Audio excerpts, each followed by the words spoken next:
आदाब, मैं हूं सफदर रिजवी। आप देख रहे हैं लाइव एक्सप्रेस चैनल। आपसे गुजारिश है कि इस चैनल को सब्सक्राइब करें, लाइक करें, शेयर करें और कमेंट करें। अब देखें एक अहम खबर।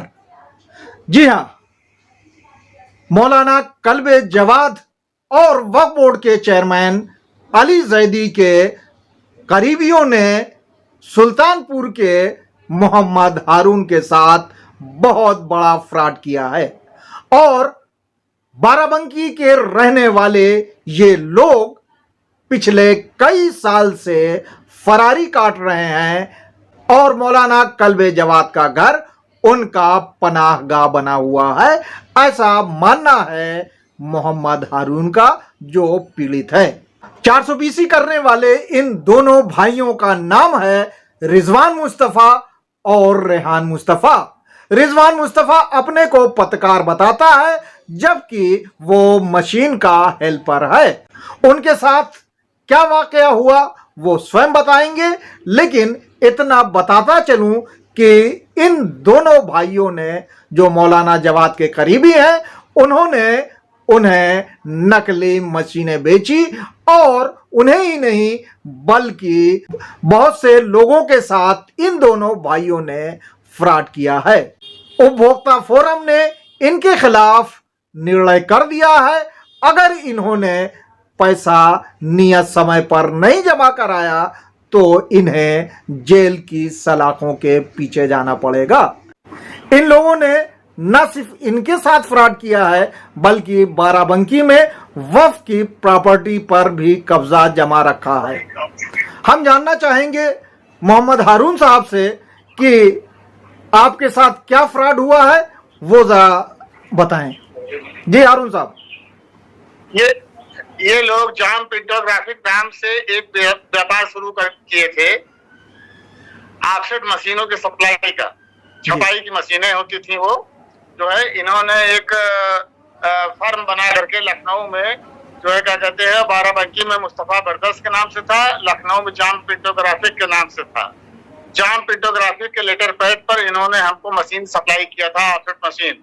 वो मशीन प्रकाश कंपनी की थी, जिसको जो है फर्जी तौर से रीअसेंबल करा करके किसी फर्जी कंपनी से प्रकाश का जो है मोनोग्राम लगा करके इन्होंने सप्लाई किया था। हारून साहब ये बताएं कि कौन लोग थे, क्या क्या नाम था उनका? रिजवान मुस्तफा और रेहान मुस्तफा। ये लोग थे मुस्तफा ब्रदर्स से रिजवान मुस्तफा थे और उनके छोटे भाई रेहान मुस्तफा। जी अब बताएं। जी हाँ जी, तो ये दोनों प्रोप्राइटर थे। जी तो इन्होंने आपको मशीन बेची? जी, मशीन बेची। जी कौन सी मशीन थी उसके बारे में? ऑफसेट प्रिंटिंग मशीन थी। जी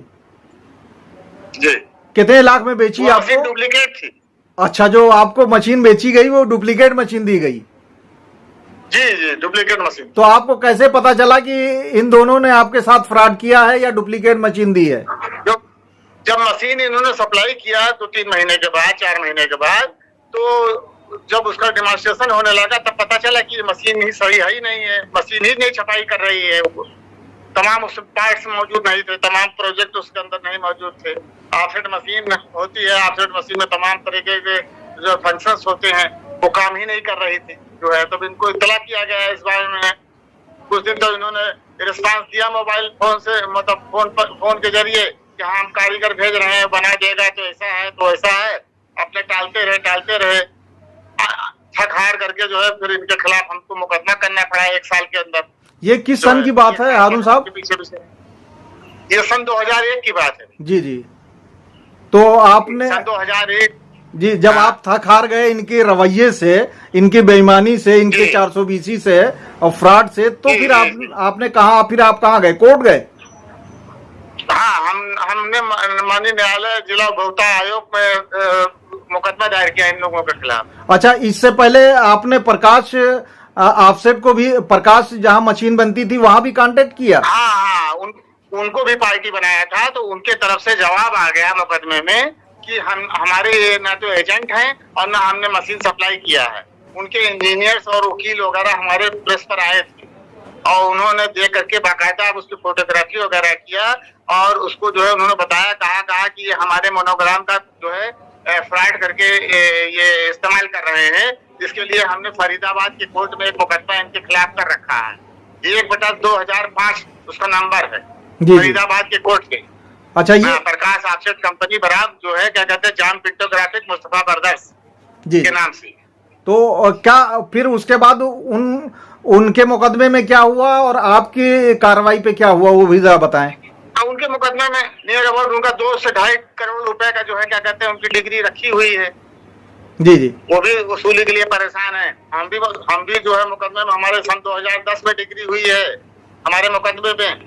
सन 2010 से हम इनको वसूली के लिए दौड़ रहे हैं, इनके पीछे पीछे। अच्छा, जो है हर अदालत में जो है अपील करते हैं, रिवीजन करते हैं, हम उसका जवाब देते हैं, मुकदमा हमारे सारे पक्ष में है। अच्छा हारून साहब, जब आपने पुलिस में कंप्लेन की तो पुलिस ने इसको गिरफ्तार किया, उसके बाद जेल भी भेजा, उसके बारे में बताएं वो कब का वाकया है। हाँ, हमने पुलिस में हमने नहीं कंप्लेंट किया, पुलिस में जो है क्या कहते हैं अदालत ने जो है NPW वारंट भेजा इनके खिलाफ। जी जी, पुलिस के लिए कोर्ट से वारंट गया जी, कोर्ट से वारंट पर ये गिरफ्तार हुआ। 2 महीना जो है रिजवान मुस्तफा सुल्तानपुर की जेल में रहा और रेहान मुस्तफा सन 2018 में जो है क्या कहते हैं गिरफ्तार होकर के आया था। तो उसने जो है पैसा देने की बात कह करके बेल ले लिया, जमानत ले लिया और जमानत पे फर्जी कागजात दाखिल किए। फराडियर है बाई नेचर ये लोग जो है, तो फराडियर जो कागजात दाखिल किया उसमें इंस्पेक्शन हो गया, पूरा उसकी कार्रवाई हुई जिलाधिकारी के यहाँ सुल्तानपुर से। तो उसमें पता चला कि ये सब जो है क्या कहते हैं फेक है, ये सब झूठी रिपोर्टें लगाए हैं इन्होंने। अच्छा हारून साहब, तब से ये गायब है सन 2018 से अब तक ये गायब चल रहे हैं। हारून साहब, ये भी पता चला कि रिजवान मुस्तफा ने अपने भाई को फंसवा दिया इस केस में, वो क्या मामला है वो जब। हाँ जी जी, हाँ, राज आयोग में जब ये 2 महीने के लिए सुल्तानपुर जेल में बंद था तो राज आयोग में इसने अपील किया और राज आयोग में इसने फर्जी तौर पर ये कह करके कि अपने को बरी करा लिया कि इसका प्रोपराइटर मेरा छोटा भाई है रेहान मुस्तफा। ये रेहान मुस्तफा का स्टेटमेंट है, कोर्ट में बाकायदा लिखित में है। जी जी, तो इनके वकील वही थे जो रेहान मुस्तफा के वकील थे। क्या नाम था उनका? कोर्ट ने कहा ठीक है, हम रेहान मुस्तफा को जो है क्या कहते हैं मुलजिम बनाते हैं, आपको छोड़ देते हैं। ये बात यानी अपने भाई को फंसवा दिया और ये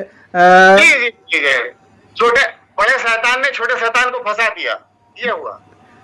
अच्छा, उसके बाद जब रिकवरी का मामला हुआ तो इसके भाई ने क्या रवैया रहा? इसका भाई जो है हर जगह भाग रहा है, अपने मकान को छोड़ करके भागते हैं ये लोग। और ये राज्य आयोग में अपील किया इन्होंने, खारिज हो गई उनकी अपील। और फिर उसके बाद राष्ट्रीय आयोग नई दिल्ली गए, ये सुप्रीम कोर्ट की कोर्ट है वो, वहां गए, वहां भी इनका मुकदमा खारिज हो गया। इन्होंने रिव्यू दाखिल किया, रिव्यू भी खारिज हो गया 23 मार्च को जो है इनका। और 22 अप्रैल को जो है क्या कहते हैं इसमें वसूली के लिए ऑर्डर कर दिया, क्योंकि राष्ट्रीय आयोग ने ये कह रखा है कि आप पूरा पैसा जमा कीजिए और 25,000 रुपया पर व्यक्ति के हिसाब से इनको खर्चा दीजिए मुकदमा लड़ने का। अच्छा, तब से ये गायब है वहां से।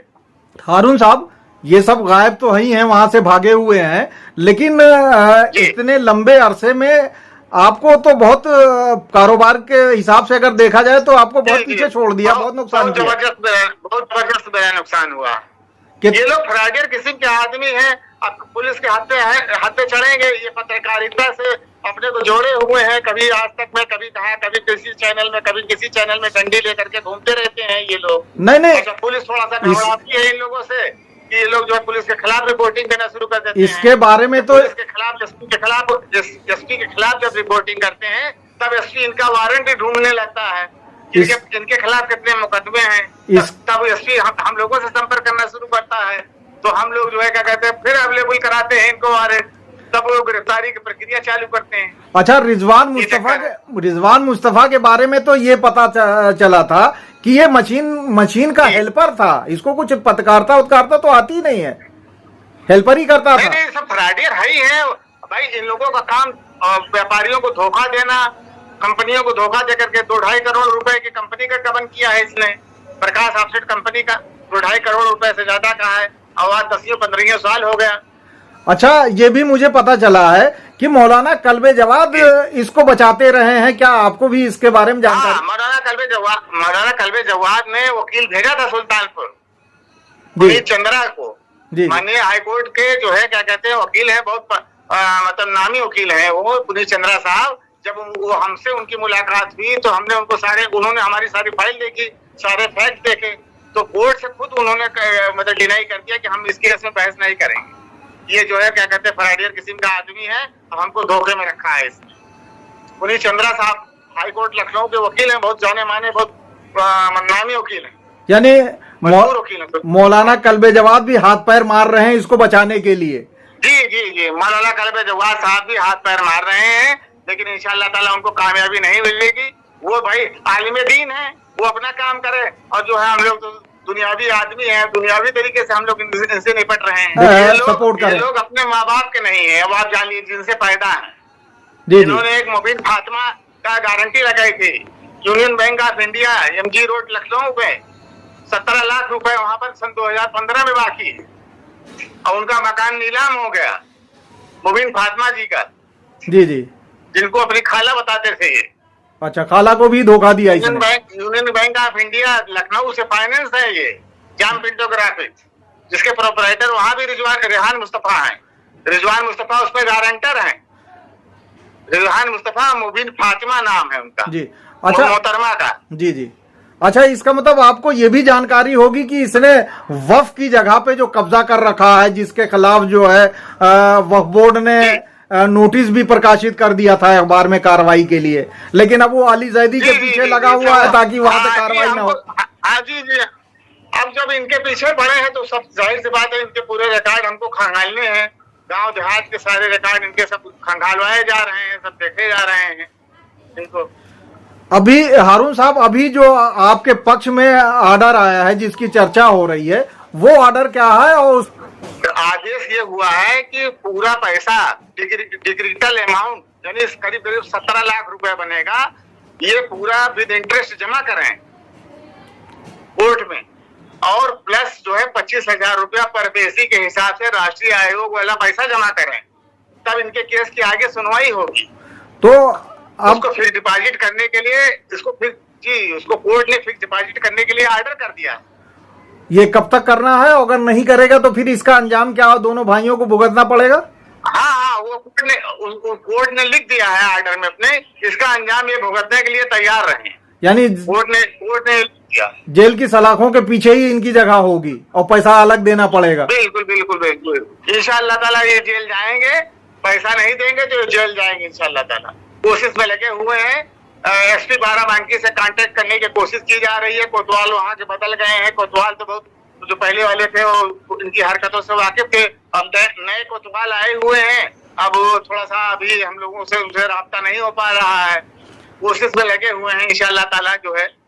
अच्छा हारून साहब, एक सवाल और कि चूंकि मौलाना कल्बे जवाद एक धार्मिक नेता है, धार्मिक उलमा है, वो मौलाना है, तो आप उनसे क्या कहेंगे? ऐसे बिगड़े हुए 420 को सुधारने के लिए उनको क्या करना चाहिए? भाई, हमारी मुलाकात मौलाना कल्बे जवाद से हुई थी तो हमने उनसे इतना कहा था, इन फराडियरों को आप कहाँ लगाए हुए हैं, उनको हमने पूरा डिटेल बताया था सुल्तानपुर में। जी। सुल्तानपुर में एक मजलिस में आए थे, उस वक्त मुलाकात हुई थी, तो उन्होंने कहा था कि आपका केस जो है समझौते से हल हो जाएगा, आप परेशान न हो समझौते से। अच्छा, समझौता ये लोग कई बार कोर्ट को दास दे चुके हैं। जी जी, कोर्ट की भी अनसुनी कर चुके हैं, समझौता कोर्ट ने भी कहा कर लीजिए आप। हमसे पूछा गया तो हमने कहा बिल्कुल हम तैयार हैं, हमको पैसा चाहिए सर इनसे। जी जी, लेकिन ये लोग जो है मतलब पैसा देने के लिए राजी नहीं होते। हाँ हाँ, जब पैसा देने की बात आती है भाग गए। अभी राष्ट्रीय आयोग सुप्रीम कोर्ट की कोर्ट है वो, उस पर उनको धोखा दे दिया इन्होंने। उनके कहने के बाद 6 महीने तक झुलाए रखे, तभी तो वहां से जो है इनका ऑर्डर डिसमिस किया उसने। हाँ, ये राष्ट्रीय आयोग ने, जी, राष्ट्रीय आयोग ने इनका केस डिसमिस कर दिया है, रिव्यू। कोर्ट की नजर से कितनी दिन दूर भागेंगे? धोखा तो दे नहीं सकते सरकार को, कोर्ट को कोई धोखा नहीं दे सकता। देर है अंधेर नहीं है। राज्य आयोग ने लखनऊ में, जी, राज्य उपभोक्ता आयोग ने इनको कह दिया है कि 3 महीने के अंदर जो है क्या कहते हैं, इनको किसी भी तरीके से जो है क्या कहते हैं, इनको इनके ऊपर कार्रवाई की जाए। तो आप जिला अदालत को जो है क्या कहते हैं, उन्होंने डायरेक्शन दे दिया। आप एक बार फिर जो है इनके जो हमदर्द माने जाते हैं मौलाना कल्बे जवाद और वक्फ बोर्ड के चेयरमैन अली जैदी, इनसे अपील कीजिए कि पैसा जमा करवा दें और अगर वाकई में रिजवान मुस्तफ़ा और रेहान मुस्तफ़ा के वो हमदर्द हैं तो इन्हें जेल में जाने से बचा लें। अब हम अपील या तो लिखित तौर से उनको दें या तो वो कहेंगे हमारे इनसे कोई संपर्क नहीं है। जैसे उन्होंने कहा कि मैं जानता हूँ, फिर बाद में मुकर गए, तो अब उसका क्या इलाज है? कोई रिश्तेदार तो है नहीं, ये लोग फ्रॉडियर है ना। ये लोग अपना शेल्टर ढूंढते हैं कि हमको कहाँ पर जो है पनाह मिल सकती है। ये पनाह गाह के तौर पर मौलाना कल्बे जवाद का जो है इस्तेमाल करते हैं। हाँ। और इनको अपने घर में, इनके भाई बहन इनको अपने घर में नहीं रखना चाहते। अच्छा। ये आप जान लीजिए। जी। ये मौलाना कल्बे जवाद के घर जो है, मौलाना कल्बे जवाद का पनाहगाह है इनके लिए। तो किसी भी आलिम दीन का घर 420 करने वाला, फ्राक करने वाला, जमीन पर कब्जा करने वाला, दूसरों का हक मारने वाला, मौलाना का खुद देखने का है कि हमारे अगल बगल कौन से लोग चल रहे हैं या कौन से लोग हमारे साथ हैं। मसला तो ये है ना भैया। जी। अब आलिम दीन है वो, हम लोग उनको तो कोई सलाह दे नहीं सकते, हम लोग अपनी बात कह सकते हैं। हाँ।